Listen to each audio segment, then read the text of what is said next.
कैसे स्वीकार करता। जिन स्त्रियों को समाज स्वीकार नहीं कर रहा था, ऐसी स्त्रियों को भगवान ने स्वीकार किया पत्नी के रूप में। बताओ भगवान ने सही किया कि गलत किया? लोग कहते हैं भगवान ने इतने सारे विवाह क्यों किए? अरे भगवान ने अपनी मर्जी से नहीं किए।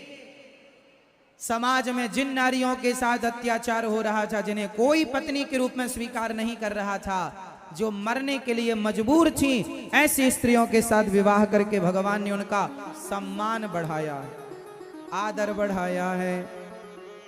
16 भगवान के टोटल विवाह हो गए 16,000। भगवान के कितने विवाह हुए भगवान कृष्ण के? बताओ जरा जोर से। 16,000। भगवान के कितने विवाह हुए?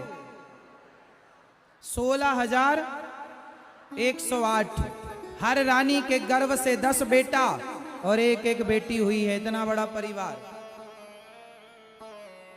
इतना बड़ा परिवार, इतना बड़ा परिवार होने पर भी भगवान प्रसन्न है, खुश।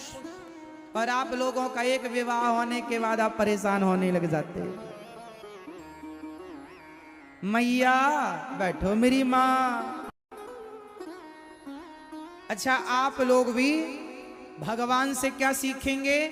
भगवान हर परिस्थिति में प्रसन्न रहते हैं। आप लोग भी, हानि लाभ तो आएगा जाएगा, स्थितियां परिस्थितियां बनती और बिगड़ती रहेंगी, पर होठों की मुस्कान सदा के लिए होनी चाहिए। मुस्कुराते रहा करो, खुश रहना सीखो, हंसते हंसते कट जाए रस्ते जिंदगी। तो आप लोगों की जिंदगी यूं ही चलती रहे, यही प्रार्थना है। मैया एक बार हंस के दिखाओ मेरी माँ। आपने मंजन किया है आज सवेरे की नहीं? जरा दांत दिखाओ। हाँ किया है मैया ने, दातून की है नीम वाली। दातून। वैसे पुराने जमाने का जो व्यवस्थाएं थी गलत नहीं, दातून ज्यादा अच्छी होती है। जो आज का पेस्ट मंजन इत्यादि जो ब्रश इत्यादि है, उससे कहीं बेहतर नीम की दातून होती है। नीम की दातून जानते हैं? हम तो गांव में खूब करते थे। दांत स्वस्थ रहते हैं नीम की दातून से, पेट भी स्वस्थ रहता है। उसका कड़वापन जब अंदर जाता है तो बैड बैक्टीरिया मरते हैं। नीम की दातून आज भी गांव में, नीम की दातून, बबूल की दातून और कंजी की दातून। कंजी जानते हैं? पेड़ का नाम होता। उसकी दातून करने से ऐसा लगता है पूरे मुंह में तेल लग गया हो, वह तेल ही होता है वो। तो ये दातूने पहले सब लोग करते थे। तो आप लोगों ने दातून की है ना, इसलिए मुस्कुराया करो मेरी माँ। आप सबसे ज्यादा सुंदर कब लगती हो मेरी माँ? आप कितना भी मेकअप कर लो, पर आपके मेकअप से आप सुंदर नहीं, आपकी नेचुरल मुस्कान आपको सुंदर बनाती है। आपकी नेचुरल मुस्कान आपकी ब्यूटी है। इसलिए जरा मुस्कुराया करो। हर हाल में कैसे रहेंगे मेरी माँ?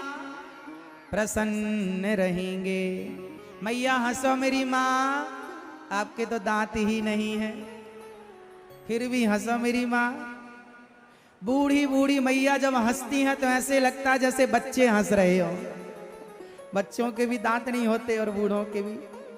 तो बच्चों की हंसी, बूढ़ों की हंसी कैसी लगती है? बच्चों की जैसी। तो आप सब हंसा करो।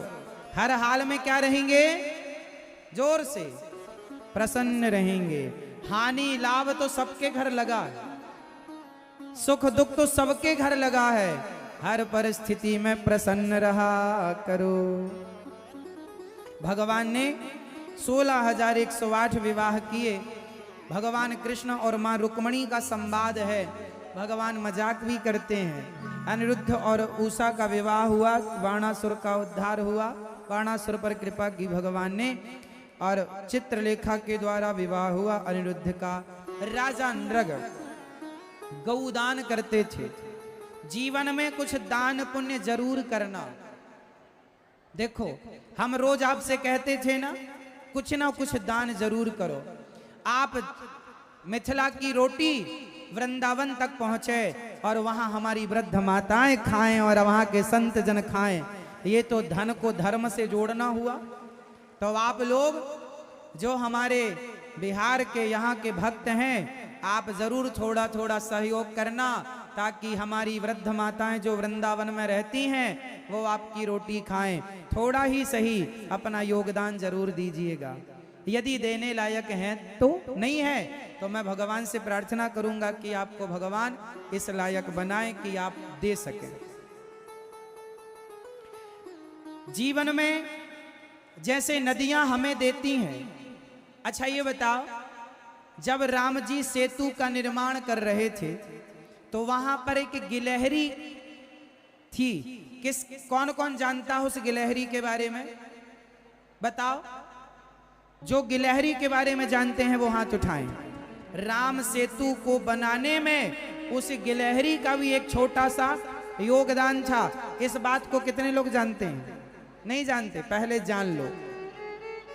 एक छोटी सी गिलहरी थी। गिलहरी जानते हैं?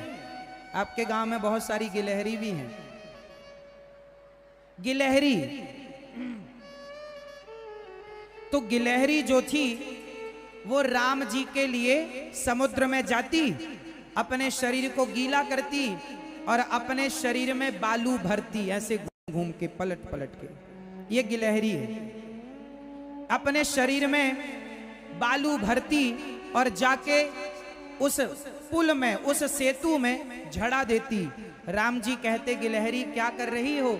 गिलहरी बोली, प्रभु मैं बड़े बड़े पत्थर तो आपकी सेवा में नहीं ला सकती क्योंकि मेरा शरीर छोटा है, लेकिन मैं चाहती हूं कि पूरे सेतु में बालू डाल दूं, रेत डाल दूं, ताकि आपके पांव में ये कांटे कंकड़ ना चुभें। मैं जिस लायक हूं आपकी सेवा में लगी हूं।